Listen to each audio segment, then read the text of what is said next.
Good evening and welcome to my channel. Tonight we'll be continuing our story of Frankenstein by Mary Shelley. Chapter 11. It is with considerable difficulty that I remember the original era of my being. All the events of that period appear confused and indistinct.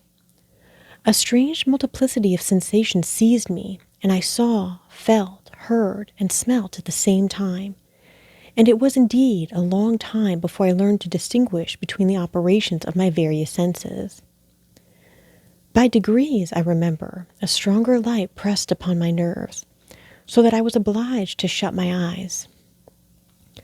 Darkness then came over me and troubled me, but hardly had I felt this when, by opening my eyes, as I now suppose, the light poured in upon me again. I walked and, I believe, descended, but I presently found a great alteration in my sensations. Before, dark and opaque bodies had surrounded me, impervious to my touch or sight, but I now found that I could wander on at liberty with no obstacles which I could not either surmount or avoid. The light became more and more oppressive to me, and the heat wearying me as I walked. I sought a place where I could receive shade. This was the forest near Ingolstadt, and here I lay by the side of a brook resting from my fatigue, until I felt tormented by hunger and thirst. This roused me from my nearly dormant state, and I ate some berries which I found hanging on the trees or lying on the ground. I slaked my thirst at the brook, and then, lying down, was overcome by sleep. It was dark when I awoke. I felt cold also, and half frightened, as it were, instinctively finding myself so desolate. Before I had quitted your apartment, on a sensation of cold, I had covered myself with some clothes, but these were insufficient to secure me from the dews of night. I was a poor, helpless, miserable wretch. I knew and could distinguish nothing, but feeling pain invade me on all sides. I sat down and wept. Soon a gentle light stole over the heavens and gave me a sensation of pleasure. I started up and beheld a radiant form rise from among the trees. The moon I gazed with a kind of wonder. It moved slowly, but it enlightened my path, and I again went out in search of berries. I was still cold when under one of the trees I found a huge cloak, with which I covered myself, and sat down upon the ground. No distinct ideas occupied my mind. All was confused. I felt light and hunger and thirst and darkness. Innumerable sounds rang in my ears, and on all sides various scents saluted me. The only object that I could distinguish was the bright moon, and I fixed my eyes on that with pleasure. Several changes of day and night passed, and the orb of night had greatly lessened, when I began to distinguish my sensations from each other. I gradually saw plainly the clear stream that supplied me with drink, and the trees that shaded me with their foliage.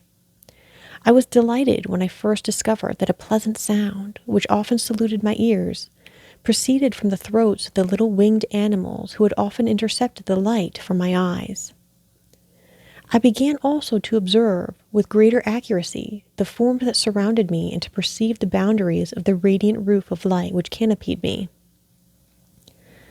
Sometimes I tried to imitate the pleasant songs of the birds, but was unable. Sometimes I wished to express my sensations in my own mode, but the uncouth and inarticulate sounds which broke from me frightened me into silence again. The moon had disappeared from the night, and again with a lessened form showed itself while I still remained in the forest. My sensations had by this time become distinct, and my mind received every day additional ideas. My eyes became accustomed to the light and to perceive objects in their right forms. I distinguished the insect from the herb, and by degrees one herb from another. I found that the sparrow uttered none but harsh notes, whilst those of the blackbird and thrush were sweet and enticing. One day, when I was oppressed by cold, I found a fire which had been left by some wandering beggars, and was overcome with delight at the warmth I experienced from it. In my joy, I thrust my hand into the live embers, but quickly drew it out again with a cry of pain. How strange, I thought. that the same cause should produce such opposite effects. I examined the materials of the fire, and to my joy found it to be composed of wood. I quickly collected some branches, but they were wet and would not burn. I was pained at this and sat still watching the operation of the fire. The wet wood which I had placed near the heat dried and itself became inflamed.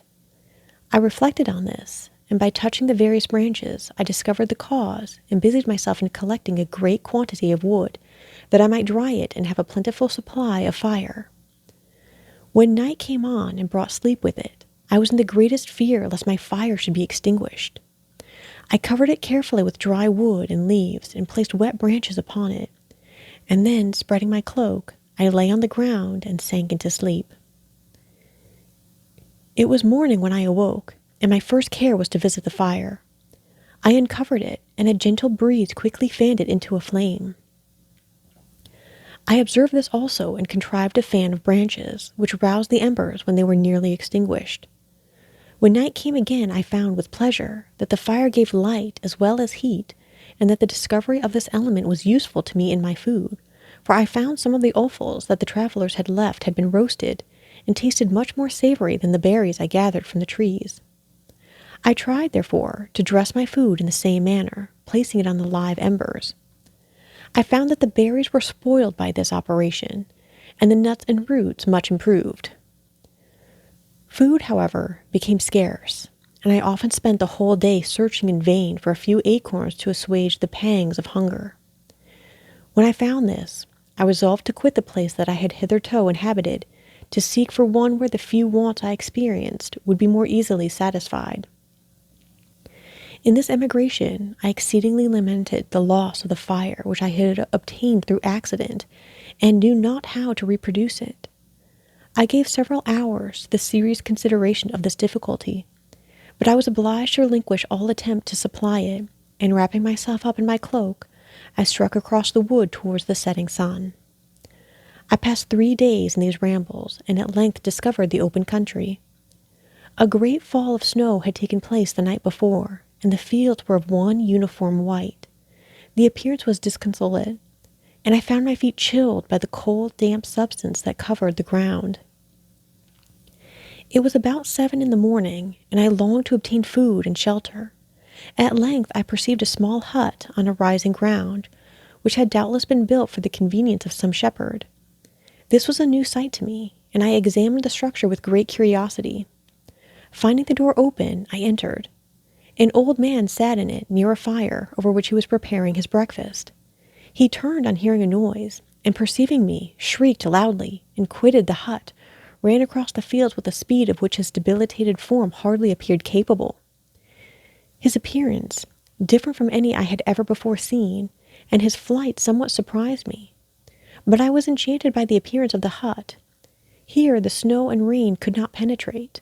The ground was dry, and it presented to me then an exquisite and divine a retreat as pandemonium appeared to the demons of hell after their sufferings in the lake of fire. I greedily devoured the remnants of the shepherd's breakfast, which consisted of bread, cheese, milk, and wine. The latter, however, I did not like. Then, overcome by fatigue, I lay down among some straw and fell asleep. It was noon when I awoke, and allured by the warmth of the sun, which shone brightly on the white ground, I determined to recommence my travels. And depositing the remains of the peasant's breakfast in a wallet I found, I proceeded across the fields for several hours, until at sunset I arrived at a village. How miraculous did this appear! The huts, the neater cottages, and stately houses engaged my admiration by turns. The vegetables in the gardens, the milk and cheese that I saw placed at the windows of some of the cottages allured my appetite. One of the best of these I entered, but I had hardly placed my foot within the door before the children shrieked, and one of the women fainted. The whole village was roused. Some fled, some attacked me, until grievously bruised by stones and many other kinds of missile weapons, I escaped to the open country and fearfully took refuge in a low hovel, quite bare, and making a wretched appearance after the palaces I had beheld in the village. This hovel, however, joined a cottage of a neat and pleasant appearance, but after my late dearly bought experience, I dared not enter it. My place of refuge was constructed of wood, but so low that I could with difficulty sit upright in it. No wood, however, was placed on the earth which formed the floor, but it was dry, and although the wind entered it by innumerable chinks, I found it an agreeable asylum from the snow and rain. Here, then, I retreated and lay down, happy to have found a shelter, however miserable, from the inclemency of the season, and still more from the barbarity of man. As soon as morning dawned, I crept from my kennel, that I might view the adjacent cottage and discover if I could remain in the habitation I had found. It was situated against the back of the cottage, and surrounded on the sides, which were exposed by a pigsty and a clear pool of water. One part was open, and by that I had crept in, but now I covered every crevice by which I might be perceived with stones and wood, yet in such a manner that I might move them on occasion to pass out. All the light I enjoyed came through the sty, and that was sufficient for me. Having thus arranged my dwelling and carpeted it with clean straw, I retired, for I saw the figure of a man at a distance, and I remembered too well my treatment the night before to trust myself in his power. I had first, however, provided for my sustenance for that day by a loaf of coarse bread, which I purloined, and a cup with which I could drink more conveniently than from my hand of the pure water which flowed by my retreat. The floor was a little raised, so that it was kept perfectly dry, and by its vicinity to the chimney of the cottage it was tolerably warm. Being thus provided, I resolved to reside in this hovel until something should occur which might alter my determination. It was indeed a paradise compared to the bleak forest, my former residence, the rain-dropping branches and dank earth. I ate my breakfast with pleasure, and was about to remove a plank to procure myself a little water when I heard a step, and looking through a small chink, I beheld a young creature with a pail on her head passing before my hovel.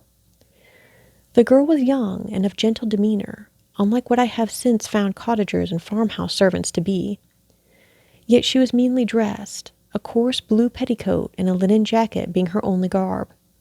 Her fair hair was plaited, but not adorned. She looked patient, yet sad.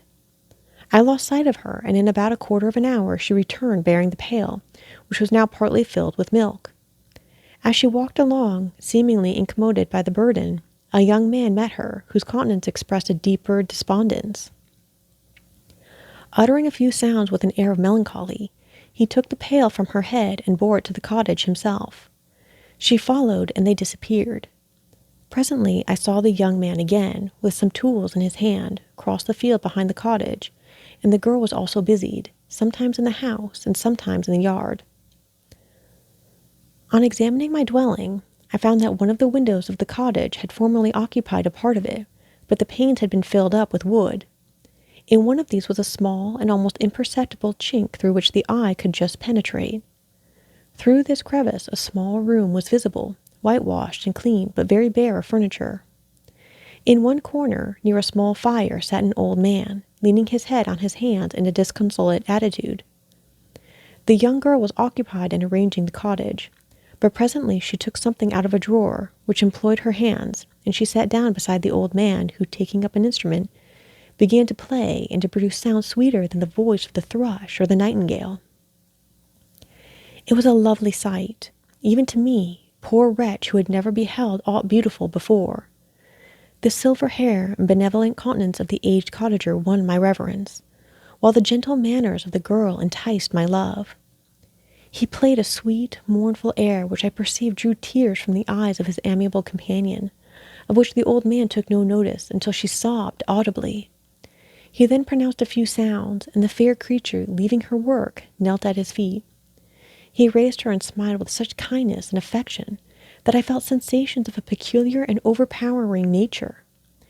They were a mixture of pain and pleasure, such as I had never before experienced, either from hunger or cold, warmth or food, and I withdrew from the window, unable to bear these emotions. Soon after this, the young man returned, bearing on his shoulders a load of wood. The girl met him at the door, helped to relieve him of his burden, and taking some of the fuel into the cottage, placed it on the fire. Then she and the youth went apart into a nook of the cottage, and he showed her a large loaf and a piece of cheese. She seemed pleased, and went into the garden for some roots and plants, which she placed in water and then upon the fire. She afterwards continued her work, whilst the young man went into the garden and appeared busily employed in digging and pulling up roots. After he had been employed thus about an hour, the young woman joined him, and they entered the cottage together. The old man had, in the meantime, been pensive, but on the appearance of his companions he assumed a more cheerful air, and they sat down to eat. The meal was quickly dispatched. The young woman was again occupied in arranging the cottage. The old man walked before the cottage in the sun for a few minutes, leaning on the arm of the youth. Nothing could exceed in beauty the contrast between these two excellent creatures. One was old, with silver hairs and a countenance beaming with benevolence and love.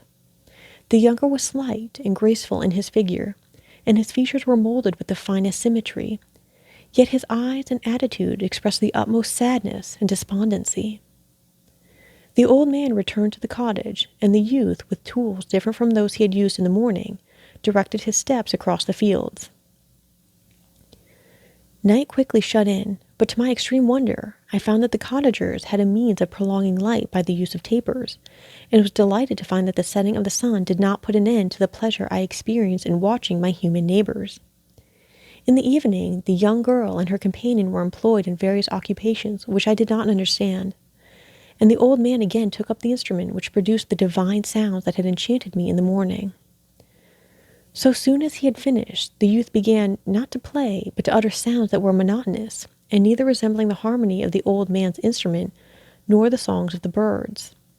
I since found that he read aloud, but at that time I knew nothing of the science of words or letters. The family, after having been thus occupied for a short time, extinguished their lights and retired, as I conjectured, to rest. Thus ends Chapter 11 of Frankenstein by Mary Shelley.